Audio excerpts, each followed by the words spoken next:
مسیح یسوع کے عظیم و جلیل نام میں آپ کی سلامتی ہو۔ میرا نام پادری پروفیسر ٹونی ولیم ہے۔ یربام اور ربام ایک جیسے لگنے والے، جو صوتی اعتبار سے یوں لگتا ہے کہ شاید ایک ہی شخص کے دو نام ہیں یا ایک ہی شخص کے نام کی دو املاء ہیں، یہ دراصل بنی اسرائیل کی تاریخ کے دو اہم ترین شخص ہیں، دو اہم ترین لوگ ہیں۔ ایک وہ جس نے اپنی عقل کی کمی کی وجہ سے ایک عظیم الشان سلطنت کو دو حصوں میں تقسیم کر دیا، دو ٹکڑے کر دیے، اور دوسرا وہ جس نے اپنی عقل و حکمت سے ایک نئی سلطنت کو قائم کر دیا۔ انسانیت کی تاریخ کا سب سے امیر ترین بادشاہ سلیمان بادشاہ ہے، کیونکہ اس کی عمارت کا جو ذکر ہمیں کتاب مقدس میں ملتا ہے ویسا ہم نے دنیا کی تاریخ میں کسی اور بادشاہ کے بارے میں نہیں پڑھا، اور وہ یہ ہے کہ جب بنی اسرائیل سلیمانی ہیکل کو تعمیر کر رہے تھے تو ان کے پاس اتنا پیسہ آ گیا تھا، اتنا مال و دولت ان کے پاس آ گیا تھا کہ انہوں نے اپنی جو چاندی تھی اس کو اٹھا کر اپنے گھروں سے باہر پھینک دیا تھا اور سونا اپنے گھر میں جمع کر لیا تھا، اور ہر طرف اتنی زیادہ بہتات تھی سونے کی کہ چاندی کو رکھنے کا رواج ہی ایک طرح سے ماند پڑ گیا تھا۔ ایسی عظیم الشان سلطنت کو قائم کرنے والا سلیمان بادشاہ جب اس جہان فانی سے کوچ کر جاتا ہے تو اس کے بعد اس کے بیٹے ربام کو تخت پر بٹھایا جاتا ہے۔ جب ربام تخت پہ بیٹھتا ہے تو اسرائیل کے لوگ اس کے پاس آتے ہیں اور اسے بتاتے ہیں کہ تیرے باپ نے ہمارا جوا سخت کر دیا تھا، یعنی کہ ہم پہ ٹیکسز لگا دیے تھے تاکہ ہم اس کی خدمت اور زیادہ بہتر طور پر کریں۔ اگر ہو سکے تو اس جوئے کو ہم پہ سے ہلکا کر دے یا کچھ ٹیکسز کو کم کر دے۔ تو ربام جو ہے وہ 3 دن کا وقت مانگتا ہے بنی اسرائیل کے لوگوں سے، اور پھر وہ اپنے باپ کے مشیروں کو بلاتا ہے اور ان سے مشورت لیتا ہے اور ان سے پوچھتا ہے کہ تم مجھے صلاح دو کہ میں کیا کروں۔ تو وہ اسے صلاح دیتے ہیں کہ تو یہ کر کہ یہ تیرے لوگ ہیں اور تو ان کا بادشاہ ہے۔ اگر تو آج اپنی قوم کا خادم بن جائے اور ان کی خدمت کرے اور ان کو جواب دے اور ان سے میٹھی باتیں کرے اور ان سے پیار اور محبت سے پیش آئے تو وہ سدا تیرے خادم بن جائیں گے اور اپنے کندھوں پہ تجھ کو اٹھا لیں گے۔ لیکن جو ربام ہے وہ اس مشورت کے ساتھ ایک اور مشیر بھی بلاتا ہے، یا یہ کہنا چاہیے کہ ربام صرف انہی مشیروں پر نہیں رہتا بلکہ وہ مشیروں کی ایک اور جماعت سے رابطہ کرتا ہے جو دراصل اس کے ساتھ پلنے والے نوجوان تھے، اور جب وہ ان کے ساتھ بات کرتا ہے تو وہ اسے مشورہ دیتے ہیں کہ تجھے اپنے باپ سے آگے جانا چاہیے، تجھے ان کے اوپر ٹیکسز زیادہ کر دینے چاہیے تاکہ یہ اور زیادہ پیسے جائیں، اور زیادہ جو خزانہ ہے اس میں پیسہ ہے تاکہ تو اور زیادہ امیر ہو جائے، اور زیادہ عظیم الشان ہو جائے، اور زیادہ بڑا بادشاہ بن جائے۔ اور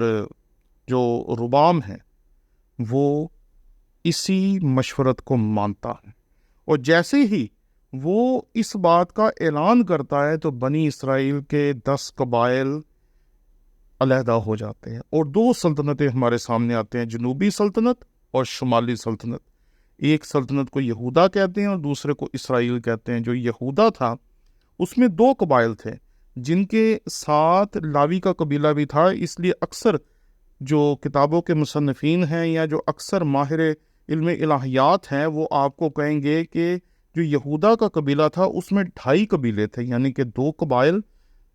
اور ان کے ساتھ لاوی کا قبیلہ، اور دوسری طرف 10 قبائل ہیں جس کو اسرائیل کی سلطنت کہتے ہیں۔ اور اس سلطنت کو کس نے قائم کیا؟ اس سلطنت کو اس شخص نے قائم کیا جس کو ہم کتاب مقدس میں دیکھتے ہیں، یربام بن نبات۔ مشورت بڑی اہم ہوتی ہے۔ ہم جب خدا کے خادم کی بات کرتے ہیں جو آج کل بہت زیادہ زیر بحث ہیں، تو ہمیں یہ پتہ چلتا ہے کہ جس طریقے سے اس نوجوان خادم کو جس کا نام الیعزر ہے اور اس کو پیار سے پاسٹر وکی کہتے ہیں، تو پاسٹر وکی کو جب پتہ چلا کہ اس کی دیواروں پر کچھ لوگوں نے کچھ لکھ دیا، اس نے ان کو مٹایا اور جو کچھ بھی اس کی سمجھ میں تھا اس نے کیا۔ اس کے بعد جب اس نے مشیروں سے بات کرنی شروع کی تو اس سے وہی غلطی ہوئی جو یہاں پر ہمارے سامنے ربام کی غلطی نظر آتی ہیں، کہ اس نے غلط مشورت میں اور درست مشورت میں فرق کرنے کی قابلیت کو کھو دیا، اور وہ نہیں جانچ سکا کہ کون اسے درست بات کرنے کے لیے کہہ رہا ہے اور کون اسے غلط بات کرنے کے لیے کہہ رہا ہے۔ جب اسے یہ مشورہ دیا گیا کہ تو جھوٹ بولتے، جب اسے کہا گیا کہ تو جھوٹا بیان دے دے، جب اسے کہا گیا کہ تو سارا الزام اپنے پہ لے لے، تو اس نے بغیر کسی عقل مند سے کوئی مشورہ کیے ہوئے اس بات کو مان لیا، اور یقین مانے کہ جیسے ہی اس کا بیان جو ایک پولیس والے کی موجودگی میں اس نے دیا، جس میں اس نے اقرار کیا کہ وہاں جو کچھ بھی دیواروں پہ لکھا وہ میں نے لکھا، اور اپنے آپ کو جو گولی ماری وہ میں نے خود ماری، جیسے ہی یہ بیان میڈیا پہ آیا، سوشل میڈیا پہ آیا، تو ایک دم سے وہ تمام لوگ جو پادری صاحب کی مدد کے لیے اٹھنا چاہ رہے تھے یا پادری صاحب کی کسی نہ کسی طریقے سے مدد اس وقت کر رہے تھے، وہ سب کے سب لوگ اس سے پیچھے ہو گئے، اور انہوں نے ایک دم سے اس بات کو سمجھا کہ یہ ایک طرح کی سازش ہے۔ اور یہاں پر پہلی غلطی جو تھی وہ پادری صاحب کی تھی کہ انہوں نے غلط مشیر چنے۔ پھر اس کے بعد دوسری غلطی ہم سے ہوئی۔ ہم سے مراد آپ، میں اور پاکستان کے تمام مسیحی ہیں، اور بہت سارے یوٹیوب پہ کام کرنے والے ہیں، بہت سارے سوشل میڈیا انفلوئنسرز ہیں۔ ہوا کیا کہ جیسے ہی وہ رپورٹ ہمارے سامنے آئی، لوگوں نے اس کے خلاف نیگیٹو لکھنا شروع کر دیا، لوگوں نے اس کے خلاف باتیں بنانا شروع کر دیں، کئی لوگوں نے تو یوٹیوب کے اوپر ویڈیوز ڈال دیں، کئی لوگوں نے اس کو برا بھلا کہا، بہت کچھ کہا، اور ایک دم سے اس بندے کا جو امیج تھا اس کو مسخ کر کے رکھ دیا گیا۔ لوگوں کے دلوں میں جو محبت تھی، جو پیار تھا، وہ ایک دم سے ختم کر دیا گیا۔ کسی نے بات کو گہرائی سے دیکھنے کی کوشش ہی نہیں کی۔ حالانکہ میں آپ کو پہلے دن سے یہ کہہ رہا ہوں کہ کچھ بھی لکھنے سے پہلے، کچھ بھی بولنے سے پہلے، کچھ بھی آن کیمرہ ریکارڈ کروانے سے پہلے سوچ سمجھ لیں۔ آپ کو چاہیے تھا کہ وہاں کے کسی مقامی ذمہ دار بندے سے، جن کی آج آپ تصاویر دکھا رہے ہیں، ان میں سے کسی سے رابطہ کرتے اور ان سے پوچھتے کہ بھئی آپ وہاں کے مقامی ہوں، آپ زیادہ پادری وکی کو جانتے ہو، آپ پادری علی اظہر سے واقف ہو، آپ بتائیں کہ وہاں گراؤنڈ ریالٹیز کیا ہیں۔ لیکن لوگوں نے کسی قسم کی تحقیق کی نہیں، اور انہوں نے ایک دم سے شور مچانا شروع کر دیا، اور اس کا نتیجہ یہ ہوا کہ وہ بندہ جو تھا وہ اپنے آپ میں اور زیادہ کمزور ہو گیا۔ وہ بیمار تھا، شوگر کا مریض تھا، سٹریس آیا، سٹریس کو برداشت نہیں کر سکا، اور اس کی جو حالت ہم دیکھ رہے ہیں اس کو دیکھ کر سچ مچ رونا آتا ہے۔ اور اب ایک تیسری غلطی ہے جو ہم پھر کر رہے ہیں، کہ ہم اس کیس کو اتنا بڑا بنا رہے ہیں، اتنا بڑا بنا رہے ہیں، اتنا بڑا بنا رہے ہیں، اور ہر کوئی اپنا غصہ نکال رہا ہے۔ کوئی بڑے لیڈرز کو برا بھلا کہہ رہا ہے، کوئی چھوٹے لیڈرز کو برا بھلا کہہ رہا ہے، کوئی سوشل میڈیا پہ کام کرنے والوں کو برا بھلا کہہ رہا ہے، کوئی کہہ رہا ہے کسی نے یہ لکھ دیا، یہ کہہ دیا، ایسا کر دیا، ویسا کر دیا۔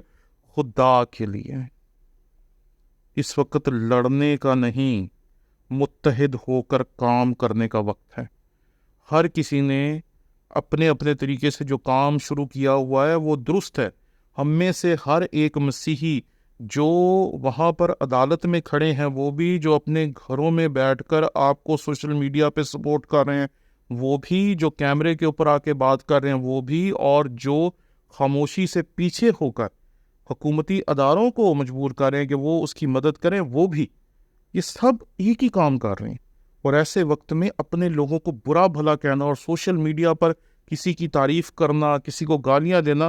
اس کو بند کریں۔ اور ہم سب چاہتے ہیں کہ جو پادری علی اظہر کے ساتھ ہوا، جنہیں پادری وکی بھی کہتے ہیں، وہ پاکستان کے کسی اور مسیح کے ساتھ نہیں ہونا چاہیے۔ خدا کرے کہ ہم سب کی کوششیں اور کاوشیں رنگ لائیں۔